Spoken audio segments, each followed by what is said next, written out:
ಇಂದು ಬಾಲರಾಮನ ಮೂರ್ತಿ ದೇಗುಲ ಆವರಣ ಪ್ರವೇಶ. ಅಯೋಧ್ಯೆ ರಾಮ ಮಂದಿರದ ಒಳಗೆ ರಾಮಲಲ್ಲಾನ ಪ್ರವೇಶ ಆಗಲಿದೆ. ನಾಳೆ ಗರ್ಭಗುಡಿಗೆ ರಾಮಲಲ್ಲಾ ಮೂರ್ತಿಯ ಪ್ರವೇಶ ಆಗಲಿದೆ.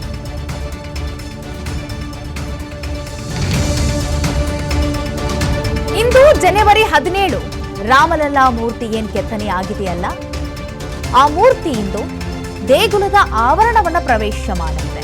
ಜನವರಿ 22ಕ್ಕೆ ರಾಮ ಮಂದಿರ ಉದ್ಘಾಟನೆ ಮತ್ತು ಬಾಲರಾಮನ ಪ್ರತಿಷ್ಠಾಪನೆಯಾಗಲಿದೆ. ಜನವರಿ 22ರಂದು ಶಾಸ್ತ್ರೋಕ್ತವಾಗಿ ರಾಮಲಲ್ಲಾ ಮೂರ್ತಿ ಪ್ರತಿಷ್ಠಾಪನೆಯಾಗುತ್ತೆ.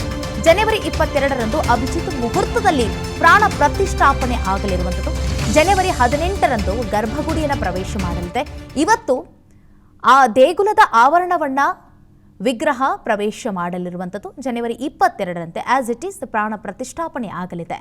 ಅಯೋಧ್ಯೆಯ ರಾಮ ಮಂದಿರದ ಒಳಗೆ ರಾಮಲಲ್ಲಾನ ಮೂರ್ತಿ ಪ್ರವೇಶ ಮಾಡಲಿರುವಂಥದ್ದು. ನಂತರ ನಾಳೆ ಅಂದರೆ ಜನವರಿ 18ರಂದು ಗರ್ಭಗುಡಿಯನ್ನು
ಅಭಿಷೇಕವನ್ನ ಮಾಡಲಾಗಿರುವಂಥದ್ದು.